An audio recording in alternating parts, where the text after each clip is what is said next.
Hello दोस्तों, मैं हूं अजीत और आप मुझे देख पा रहे होंगे होम साइंस विद अजीत के यूट्यूब चैनल पर।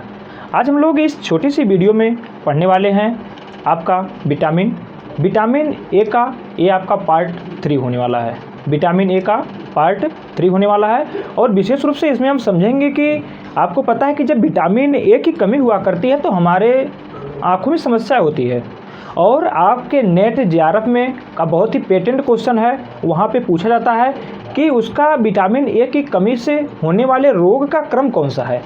क्योंकि ऐसा देखा जाता है कि सबसे उसका एक क्रम हुआ करता है। हमारी आँखों में सबसे पहले आपका जो है रतौंधी होगा, फिर जुलूसफ्लेमा होगा, फिर वाइटाटिस स्पॉट होगा। उसका एक क्रम है, आपसे यह क्रम पूछा जाता है। लेकिन आपके टीजीटी पीजीटी में आपका क्रम तो नहीं पूछा जाता, लेकिन आपसे पूछ दिया जाता है कि रतौंधी में क्या होता है, आपके वाइटाटिस स्पॉट में क्या होता है, जुलूसफ्लेमा में क्या होता है, केराटोमलेशिया में क्या होता है, ग्लूकोमा में क्या होता है।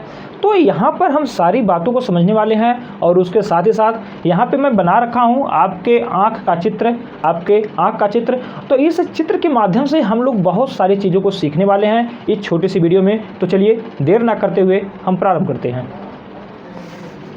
सबसे पहले हम लोग देखेंगे कि विटामिन ए की कमी से होने वाले रोग का क्रम।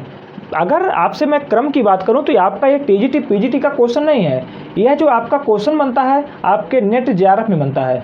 क्रम की बात करें तो आपका ये नेट जेआरएफ का पेटेंट क्वेश्चन है क्रम का। लेकिन यहाँ पर जो आपसे पूछा जाता है टीजीटी पीजीटी में, वो सिर्फ रोगों को दे करके और पूछता है कि आँख का कौन सा भाग प्रभावित होता है।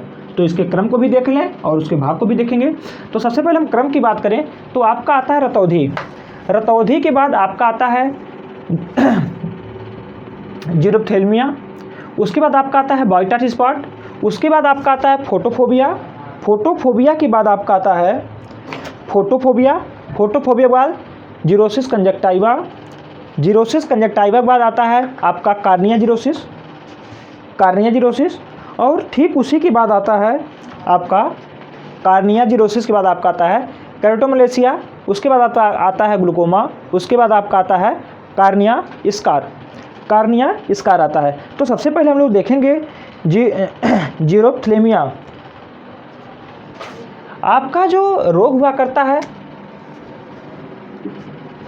रतौंधी, आपको पता है कि जो रतौंधी नामक रोग हुआ करता है इसमें व्यक्ति को रात में दिखाई नहीं देता, इसीलिए इसको नाइट ब्लाइंडनेस के नाम से भी जाना जाता है। नाइट ब्लाइंडनेस के नाम से जाना जाता है, रात में व्यक्ति को दिखाई नहीं देता है। वहीं पर मैं बात करूं अगर आपके जीरोप्थेल्मिया की बात करें तो इसमें आपका कुछ और नहीं होता है, बल्कि जो आपकी आँख की कार्निया हुआ करती है, यह कार्निया सूखने लगती है, जो इसकी श्लेष्मिक झिल्ली हुआ करती है। अब देखिए, जब श्लेष्मिक झिल्ली की बात करूं, जहां पर भी श्लेष्मा की बात हो तो इसका संबंध एक चिपचिपा पदार्थ से होता है। श्लेष्मिक झिल्ली यह एक प्रकार की गीली झिल्ली हुआ करती है जो कि आपके आँखों के सामंजस्य में आपके नेत्र को चलायमान बनाती है, जिससे कि आप नेत्र को घुमा पाते हैं। और यहीं से आपकी बात करूं कि आपसे क्वेश्चन पूछाता है कि आपके नेत्र संचालन में कितनी मांसपेशियां सहायक होती हैं। आँख के या नेत्र के संचालन में या नेत्र को घुमाने में, आँख को घुमाने में कितनी मांसपेशियां सहायक होती हैं? 6 मांसपेशियां सहायक होती हैं। और वहीं पर जो आपकी श्लेष्मिक झिल्ली हुआ करती है, आपका कोई भी पार्ट हो, श्लेष्मिक झिल्ली उसको चिकना बना के रखती है। तो चलिए, तो जीरोप्थेल्मिया में देखते हैं कि जो आपकी कार्निया हुआ करती है, कार्निया की श्लेष्मिक झिल्ली आपकी सूखने लगती है। तो सबसे पहले हम लोग बात कर लें, यहाँ पे देख लें कि कार्निया कहाँ पर होती है, कहाँ पे रेटिना होती है, कहाँ पे क्या होता है। तो जरा सा देख लेते हैं। नॉर्मली आप लोग आँख को देखते हैं तो आपको आँख इस तरह से सामने से दिखाई पड़ती है, जैसा कि आप देख सकते हैं। तो जब इस तरह से दिखाई पड़े, आप लोग देखते हैं कि इसका मैक्सिमम भाग जो होता है सफ़ेद होता है। उसके बाद देखते हैं एक बड़ा गोला होता है, बड़े गोला काला होगा, आपका काला भी हो सकता है, ब्राउन हो सकता है, कई कलर होते हैं आपके दिखाई देता है, आपका नीला हो सकता है। उसके ठीक बीच में एक पॉइंट होता है एकदम डार्क ब्लैक हुआ करता है। यह जो है यह कभी भी आपका ब्राउन, नीला, पीला, हरा, बैगनी नहीं होकर के बल्कि ओनली वन कलर आपका ब्लैक हुआ करता है। और इसी के माध्यम जो आपके ठीक बीच में होता है, आँख के ठीक सेंटर में होता है, और इसी के माध्यम से प्रकाश हमारी आँख में प्रवेश करता है। और उसे किस नाम से जानते हैं? उसे हम लोग जानते हैं प्यूपिल के नाम से जानते हैं, प्यूपिल के नाम से जाना जाता है। लेकिन वहीं पर जो ठीक बीच के चारों तरफ आपका एक कई कलर का हो सकता है, चाहे आपका ब्राउन हो सकता है, चाहे आपका नीला हो सकता है, चाहे आपका ब्लैक हो सकता है, जिससे आपके आँखों का कलर डिसाइड होता है। हम लोग कहते हैं कि उनकी आँख ब्राउन है, उनकी आँख नीली है, उनकी आँख पीली है, उनकी आँख काली है। तो आँख का कलर का डिसीजन जो हुआ करता है आपके इसी भाग से होता है, जो यहाँ पे बड़ा सा भाग है, और इसी भाग को आइरिस कहते हैं। तो एक शब्द में कह सकते हैं कि आँख के कलर का डिसीजन, आँख के कलर का डिसीजन आइरिस से हुआ करता है, या उसका निर्धारण किससे होता है? आइरिस से होता है। और जो बड़ा भाग हुआ करता है, जो सफ़ेद होता है, उसी को ही कंजक्टिवा के नाम से जाना जाता है। इतनी बात हो गई। और जब हम आँख के अंदर की संरचना की बात करें तो आपकी आँख कुछ इस प्रकार से हुआ करती है। इसमें देखते हैं कि जो सबसे आँख का जो सबसे बाहरी भाग, जहाँ पे आप ये देख रहे हैं, आपका आइरिस देख रहे हैं, प्यूपिला देख रहे हैं, प्यूपिल देख रहे हैं, कंजक्टिवा देख रहे हैं, ठीक इसी के ऊपर आपकी एक परत पाई जाती है, और इसी को ही कार्निया के नाम से जाना जाता है। और इसी के ऊपर आपकी श्लेष्मिक एक चिपचिपी झिल्ली पाई जाती है, उसी को श्लेष्मिक झिल्ली के नाम से जाना जाता है। ठीक उसके बाद आप लोग देखते हैं कि यहाँ पे एक लिक्विड भरा हुआ होता है, एक द्रव भरा हुआ होता है, उसी द्रव को ही एक्वस ह्यूमरस के नाम से जाना जाता है। यहाँ से आपसे कई बार क्वेश्चन पूछा हुआ है कि एक्वस ह्यूमरस किनके बीच में पाया जाता है, एक्वस ह्यूमरस किनके बीच में पाया जाता है। तो हम एक्वस ह्यूमरस की बात करें तो इसकी जो स्थिति हुआ करती है तो आपके कार्निया और लेंस के बीच में पाया जाता है, कार्निया और लेंस के बीच में पाया जाता है। वहीं पर आपसे क्वेश्चन पूछता है लेंस और रेटिना, लेंस और रेटिना आपका यह जो भाग हुआ करता है इसको रेटिना बोलते हैं। अंश लेंस और रेटिना के बीच में कौन सा द्रव पाया जाता है? तो इसको जो है विट्रस ह्यूमरस के नाम से जाना जाता है। तो विट्रस ह्यूमरस की जो स्थिति है वह आपके लेंस और रेटिना के बीच में है, और एक्वस ह्यूमरस की जो स्थिति है आपके कार्निया और लेंस के बीच की हुआ करती है। तो इसके सबसे ऊपरी भाग होता है उसको रेटिना कहते हैं। आपको पता है कि जो रेटिना होती है इसमें ब्लड का प्रवाह नहीं होता है, यही कारण आप लोग देखते हैं जो व्यक्ति अपना आँख दान करना चाहते हैं तो बल्कि आपके आँख से कुछ और नहीं लिया जाता, बल्कि क्या लिया जाता है, यही आपका जो है कार्निया को निकाला जाता है, और वह 6 घंटे का समय हुआ करता है। और इसका जो प्रत्यारोपण हुआ करता है यह लगभग आपके 100% होता है, सफल होता है। क्यों? कारण क्या है? क्योंकि इसमें ब्लड वेसल्स नहीं पाई जाती, अर्थात किसी भी प्रकार का लफड़ा नहीं होता कि उनका ब्लड ग्रुप कौन सा है क्या नहीं है, कोई मतलब नहीं होता, बस निकालिए लगा दीजिए। इतनी बात हो गई। अब देखिए यहाँ पे जो हम रेटिना की बात करते हैं तो यहाँ पर आप लोग देख रहे हैं कि एक दबा हुआ भाग है यहाँ पे, इसी को ही आप लोग देखते हैं कि म्यूकुला, या इसी को ही येलो स्पॉट के नाम से जाना जाता है। जब प्रतिबिंब जब किसी भी वस्तु को देखते हैं उसका प्रतिबिंब जब जाके येलो स्पॉट या इसी म्यूकुला पर बनता है तब हम किसी वस्तु को स्पष्ट देख पाते हैं। जब किसी वस्तु का प्रतिबिंब आँख के म्यूकुला या येलो स्पॉट पर बनता है तो हम किसी वस्तु को सबसे स्पष्ट देख पाते हैं। और यही कारण होता है कि आप लोग देखते हैं कि आपकी चश्मा जब लगता है तो आप लोग जाते हैं तो वहाँ पे लेंस लगता है, वो बताता है कि कितना आपका प्रतिबिंब आगे पीछे बन रहा है। इसी रेटिना के कितना आपका प्रतिबिंब आगे बन रहा है कि पीछे जब आगे बनने लगता है तो इसी को निकट दृष्टि दोष कहा जाता है, जब इसी के पीछे बनने लगता है तो इसी को दूर दृष्टि दोष कहा जाता है। ये तो बात हो गई आगे पीछे की, लेकिन वह प्रतिबिंब आप लोग देखते हैं कि ये जो आपका येलो स्पॉट है, येलो स्पॉट पे ना बनकर कभी यहाँ बनने लगता है, कभी यहाँ बनने लगता है, तो हम उस वस्तु को स्पष्ट नहीं देख पाते हैं। इसीलिए एंगल सेट किया जाता है, आपका लेंस की पावर हो गई, और जो एंगल का काम होता है वह सिर्फ और सिर्फ इसी जो है येलो स्पॉट पे जो आपका येलो स्पॉट होता है इसी पे मिलाने के लिए आपके चश्मे में एंगल को सेट किया जाता है। इतनी बात कंफर्म हो गई। और देखते हैं कि यहाँ से जो आपकी ऑप्टिकल नर्व्स हुआ करती हैं और एक पॉइंट हुआ करता है जहाँ पे सारी नसें यहाँ से आकर के मिलती हैं, इसी को ही ब्लाइंड स्पॉट के नाम से जाना जाता है, ब्लाइंड स्पॉट के नाम से जाना जाता है। तो मोटी मोटी बातें, और यहाँ पे बात आपको कर दूँ, जो आपका लेंस था, यह लेंस की दो मांसपेशियाँ हुआ करती हैं दोनों तरफ, दोनों साइड से, और उस मांसपेशियों को ही, जो आपकी मांसपेशी हुआ करती है, उसी को ही सिलरी के नाम से जाना जाता है। और यही मांसपेशियां आपके लेंस को मोटा करने, पतला करने में सहायक हुआ करती हैं। लगभग 42-45 वर्ष की आयु में इसमें जो शिथिलता आ जाती है, जिसके कारण से आपको दूर दृष्टि दोष देखा जाता है, व्यक्ति को हो जाता है। ठीक है, चलिए अब यहाँ पर आपने आँख के बारे में बहुत सारी चीज़ों को आपने जान लिया। अब हम चलिए देखते हैं इनको, क्योंकि जो ही हमने जीरोफ्लेथमिया की बात किया तो हमने आपको बताया कि इसमें आपके कार्निया की श्लेष्मिक झिल्ली सूखने लगती है, और वहीं पर हम जब बाइटॉट स्पॉट की बात करते हैं तो इसकी जो तीसरी अवस्था है कि कमी से होने वाले जो रोग हैं, उसकी जो तीसरी अवस्था है वो आपकी है बाइटॉट स्पॉट। बाइटॉट स्पॉट में आपके आँख में पॉइंट बनता है, दाग पड़ जाती है, और वह जो है चाहे आपकी सफ़ेद होगी या आपकी ब्राउन हो सकती है, दो कलर के हो सकती है। और यहाँ से आपके एलटी ग्रेड 2018 में क्वेश्चन बनता है कि आपके जो बाइटॉट स्पॉट हुआ करता है, या उसी को कहीं कहीं पर आप लोग व्हाइट स्पॉट से भी पा जाएंगे, तो पा जाएंगे। लेकिन वहाँ पर जो एलटी 2018 में क्वेश्चन बना था, वहाँ पे पूछा था कि बाइटॉट स्पॉट का आकार कैसा होता है, तो इसका आकार जो हुआ करता है त्रिकोणीय होता है। ये आपकी तीसरी अवस्था थी। वहीं पर आपकी चौथी अवस्था आती है फोटोफोबिया। फोटो का मतलब फोटो हो गया, फोबिया का मतलब भय हो गया। अब जब फोटो की बात करते हैं तो आपको पता है कि फ़ोटो जब प्रकाश रहता अच्छा है तभी खींच पाते हम लोग हैं, तभी अच्छा फ़ोटो हम ले पाते हैं।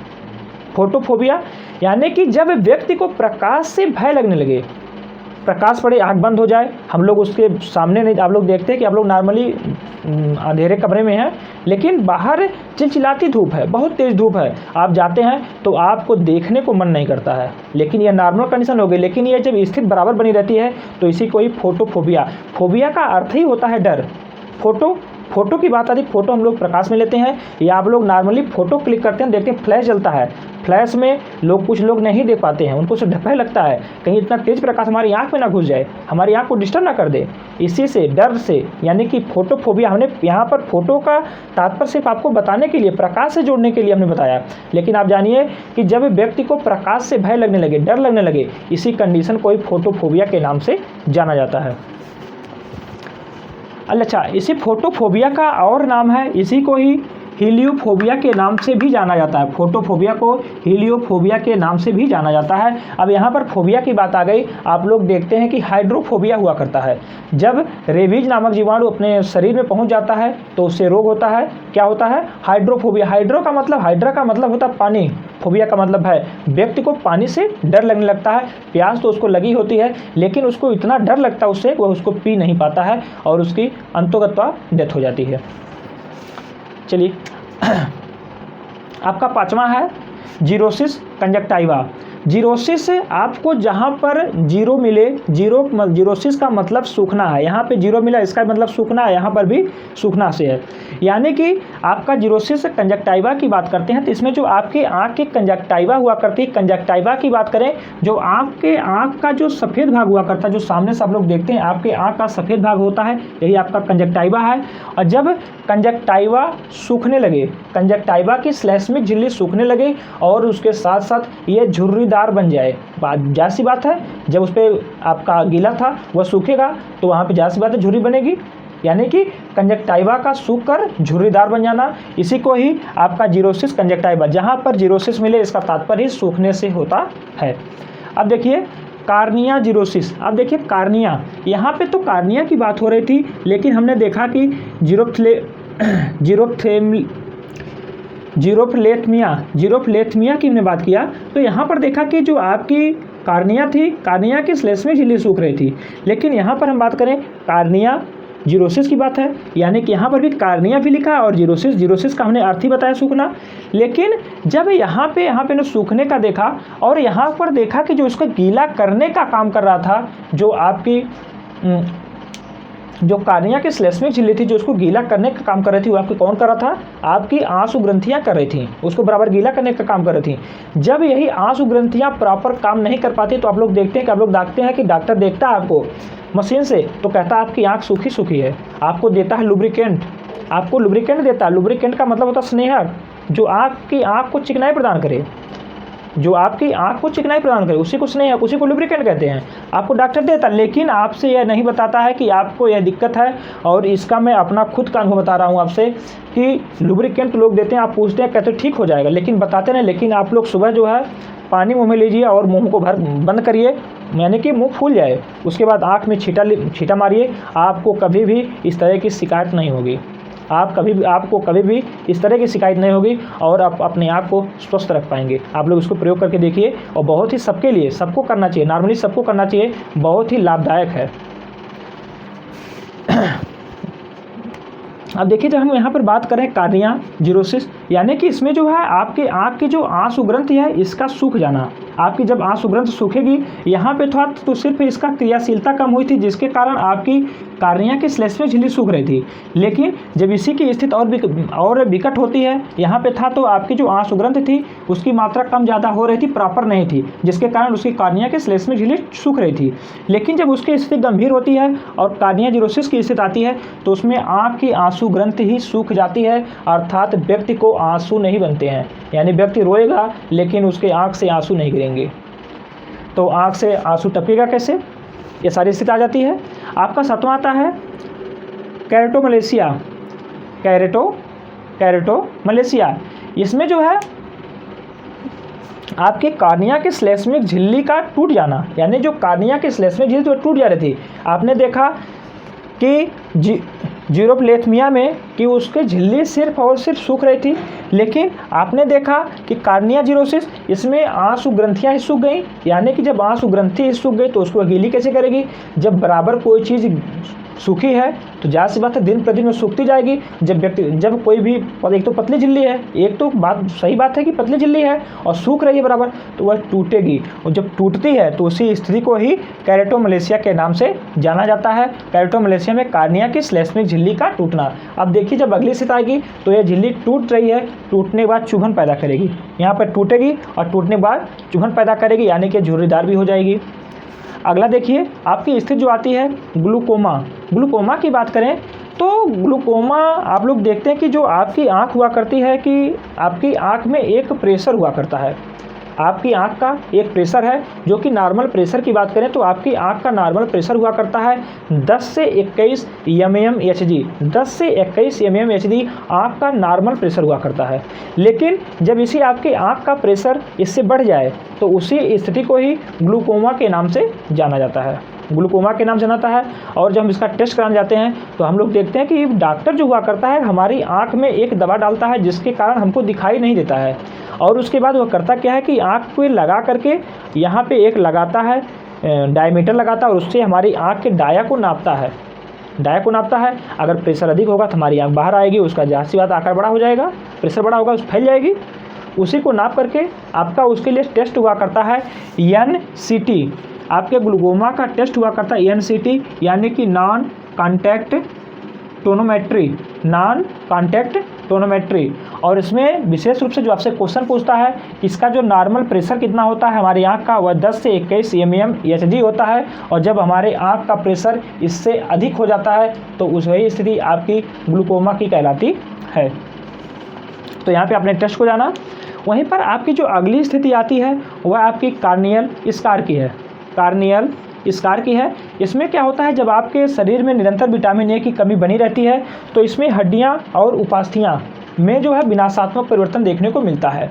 अब यहाँ पर जब उपास्थि की बात आ गई तो आपके जो उपास्थियां हुआ करती है आपके कार्टिलेज की बनी होती हैं। कार्टिलेज आपसे पूछता है कि कार्टिलेज कहाँ पे, आपकी जो नाक में आपसे अगर क्वेश्चन पूछ दे आपके शरीर का कौन सा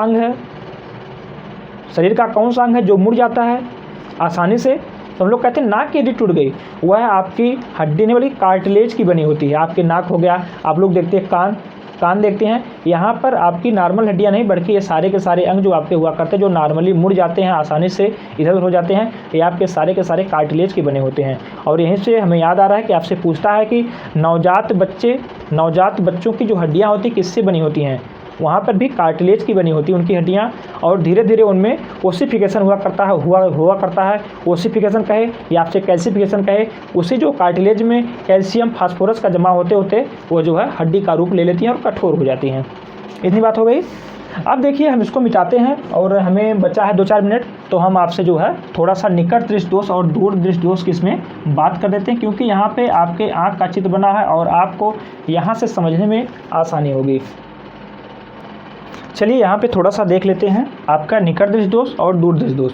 यहाँ पर हमने एक टार्च बना रखा है, यहाँ से प्रकाश निकल रहा है या कोई भी वस्तु है जिससे प्रकाश प्रक्षेपित हो रहा है। जब प्रकाश प्रक्षेपित होता है तो हमारी आंखों पे पड़ता है और आंखों का यहाँ पे होता है प्यूपिल, और इसी के माध्यम से प्रकाश जो हमारे आँख में प्रवेश करता है, लेंस है, लेंस के माध्यम प्रवेश करेगा।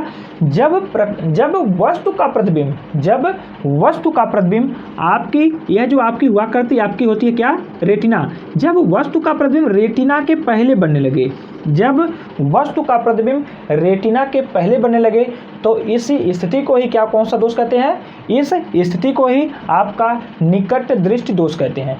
जब वस्तु का प्रतिबिंब रेटिना से पहले बनने लगे तो उस स्थिति को ही क्या कहते हैं, निकट दृष्टि दोष। लेकिन जब वस्तु का प्रतिबिंब इस रेटिना के बाद बनने लगे तो इसी को ही दूर दृष्टि दोष कहा जाता है। दूर, ये आपका हो गया निकट। अब देखिए होता क्या है, अब लेंस की अगर हम बात करें, यहाँ पे जब आपके वस्तु का प्रतिबिंब रेटिना के पहले बन रहा है तो इसे हमको पहुंचाना कहाँ पे है, इसे हमको जो यहाँ पे प्रतिबिंब बन रहा है इस प्रतिबिंब को यहाँ से उठा करके हमको यहाँ पे पहुंचाना है जिससे रेटिना पे बनने लगे। अब रेटिना पे पहुंचाने के लिए जो प्रकाश था संकुचित होकर यहाँ पे बन रहा था, इस प्रकाश को यदि हम फैला दें, पुनः जो हमारे आँख का लेंस है पुनः उसे इकट्ठा करेगा और हम जा कर के आगे चला जाएगा। तो इसके निराकरण के लिए हम जब प्रकाश को फैलाएंगे तभी वह जा कर के आगे, जब हम अधिक मात्रा में प्रकाश को भेजेंगे, प्रकाश को फैला के भेजेंगे, अधिक मात्रा में भेजेंगे, तब इसका प्रतिबिंब जाके पीछे बनने लगेगा। तो इसीलिए आपका जब निकट दृष्टि दोष होता है तो ऐसे लेंस का प्रयोग किया जाता है जो प्रकाश को फैला दे, तो उसको कौन सा कहते हैं, उसको कहते हैं अपसारी लेंस या उसी को कहते हैं अवतल लेंस। यहाँ पे देखिए आपका जो यह लेंस होता है ये इसकी प्रवृत्ति जो होती है प्रकाश को फैलाने की होती है। तो जब निकट दृष्टि दोष होता है तो यहाँ पे जब अवतल लेंस को लगा दिया जाता है तो इस पर जब प्रकाश पड़ता है तो इसको फैला देता है, जब फैलाएगा पुनः यहाँ पे जाएगा, जब अधिक मात्रा फैला तो इसको यह जो है इकट्ठा करते करते यहाँ के बदले बल्कि आपका यहाँ पे इकट्ठा करने लगता है। लेकिन जब इकट्ठा यहाँ पे कर दिया उसके प्रतिबिंब को यहाँ पे बनाने लगा, लेकिन जब इसी प्रतिबिंब को आपकी यहाँ पे कहीं बनने लगता है, कहीं यहाँ पे बनने लगता है, तो देखते हैं आप लोग जो आपका लेंस हुआ करता है एंगल को सेट करके इसी आपके येलो स्पॉट पर कर दिया जाता है। ये बात हो गई आपके निकट दृष्टि दोष की। वहीं पर जब दूर दृष्टि दोष की बात करते हैं तो इसमें होता क्या है, जो आपके वस्तु का प्रतिबिंब होता है वह आपके रेटिना के पीछे बनने लगता है। जब वस्तु का प्रतिबिंब रेटिना के पीछे बनने लगता है तो उस स्थिति में हमें चाहिए क्या कि हम ऐसे लेंस का प्रयोग करें जो उसको इकट्ठा करके उसके पहले बनाने लगे। तो इसके लिए जो आपकी प्रकृति हुआ करती है आपके उत्तल लेंस की, आप लोग उत्तल लेंस की प्रकृति को देखते हैं कि इसको प्रकाश को सिकोड़ने या बटोरने की प्रवृत्ति हुआ करती है, यह प्रकाश को इकट्ठा करके किसी बिंदु पर सेंटर करने का इसका गुण हुआ करता है। तो यहाँ पे हम लोग उत्तल लेंस का प्रयोग करते हुए या जिसके माध्यम से जो प्रकाश वस्तु से प्रक्षेपित होकर आ रही है वह उसको संकुचित कर देता है, उसको सेंटर कर देता है, जिसके माध्यम से यह जो आपके प्रकाश का प्रतिबिंब था, जो वस्तु का प्रतिबिंब था जो कि कहीं रेटिना के पीछे बन रहा था, वह उसको खिसका करके आपका आगे कर देता है। तो यही आपकी स्थिति हुआ करती है निकट दृष्टि दोष और आपकी दूर दृष्टि दोष। इसमें आपका कन्फ्यूजन होता है कि सर किस दृष्टि दोष में कौन सा लेंस लगता है। तो एक बार पुनः बता दूं, आप एक जगह लिख लीजिए आपका दृष्टि दोष और एक जगह लिख लीजिए लेंस। आप लोग देखेंगे जब दृश्य दोष को लिखेंगे, लेंस को लिखेंगे, तो आपका होता है दूर दृश्य दोष और निकट दृश्य दोष होता है। दूर दृश्य दोष में आपके 2 अक्षर हैं, दा और रा है, और निकट में 3 है। उसी प्रकार से जब आप लेंस का नाम लिखते हैं तो एक आपका लिखते हैं उत्तल, उ आधा त त ला, यानी कि 3 अक्षर आया है, लेकिन अवतल लिखते तो 4 अक्षर आता है। इसका ट्रिक होता है 2 के लिए 3, यानी कि दूर दृश्य दोष के लिए आपका दूर के लिए, हाँ दूर के लिए आपका उत्तल हो जाएगा और निकट के लिए अवतल हो जाएगा। तो चलिए हम कक्षा को यहीं पे समाप्त करते हैं। पुनः मिलते हैं आपसे किसी नेक्स्ट वीडियो में। तब तक के लिए धन्यवाद।